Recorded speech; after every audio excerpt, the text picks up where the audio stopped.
குறள் அதிகாரம் கடவுள் வாழ்த்து. குறள் 6. பொறிவாயில் ஐந்தவித்தன் பொய்தீர் ஒழுக நெறி நின்றார் நீடு வாழ்வார். அதாவது இந்த குறளில் வள்ளுவர் என்ன சொல்கிறாருன்னா, நம்மளுடைய ஐம்புலன்கள் அது அப்படியே ஒரு விஷயத்தை நினைக்குது.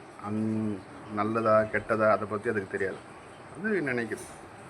அதில் பொய்யானதை நினைக்க விடாமல் ஒரு எப்படி சொல்கிறது, நான் எனதுன்ற எண்ணம் இல்லாமல் இறைவன், நல்ல சிந்தனைகள், எந்த எதிர்பார்ப்பும் இல்லாத எண்ணங்கள், இதை நம்ம நினச்சிக்கிட்டே பொய்யை நீக்கி மெய்யை நினச்சிக்கிட்டே இருந்தோம்னா இறைவனுடைய திருவடியில் நாம் வாழ்வோம்.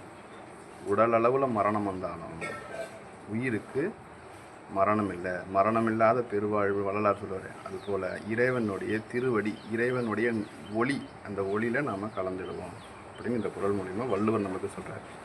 பொறிவாயில் ஐந்தவித்தன் பொய்தீர் ஒழுக, பொய்யை தீர்த்து ஒழுக வேண்டும். அப்படி ஒரு நெறி நின்றார் நீடு வாழ்வார்.